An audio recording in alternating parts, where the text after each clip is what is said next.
If there was a fear of a strong central government, was there also concern that some states might dominate other states? And if there was, what was the solution to this problem? There were really three dividing lines among the states, and for each of these dividing lines, the Articles of Confederation came up with some kind of a solution. So one dividing line was big states and small states. The largest state, Virginia, had nearly 450,000 people. Some of the small states had only 50 or 60,000 people. In fact, the four smallest states, which were Georgia and Delaware and Rhode Island and New Hampshire, all together had fewer people than a number of states had individually. So how do you deal with the problem of big states and small states?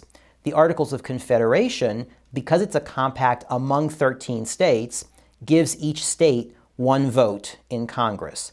They could have multiple representatives, but those representatives only together would be one vote per state, no matter how populous the states were.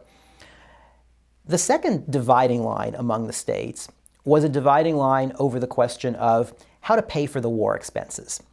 So should some states that are richer pay more for the war expenses? Should states that are more populous pay more? Or should every state pay the same amount of money, even if it had 500,000 people versus 50,000 people?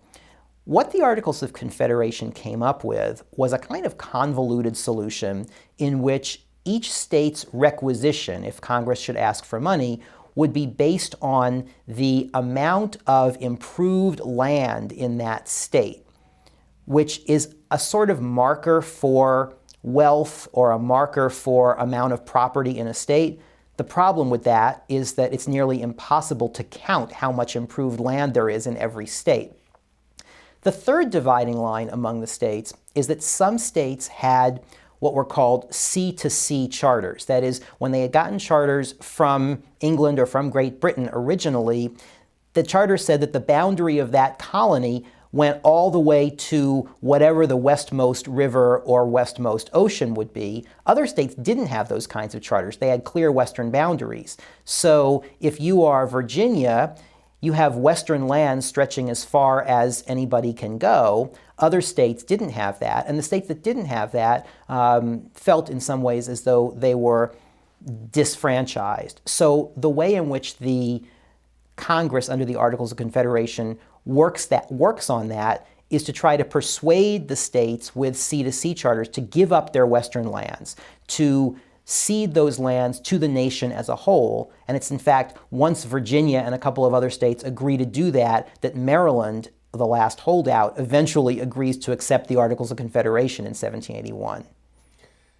Is it fair to say that the issues of fear of a strong central government and issues of one state dominating another state exist today? Do you think that's a fair comment? I think it's much less true than it was then, and Madison would have said at the time that the small states had very little to fear from the big states because the chances of the big states all getting together to gang up on the small states were pretty small.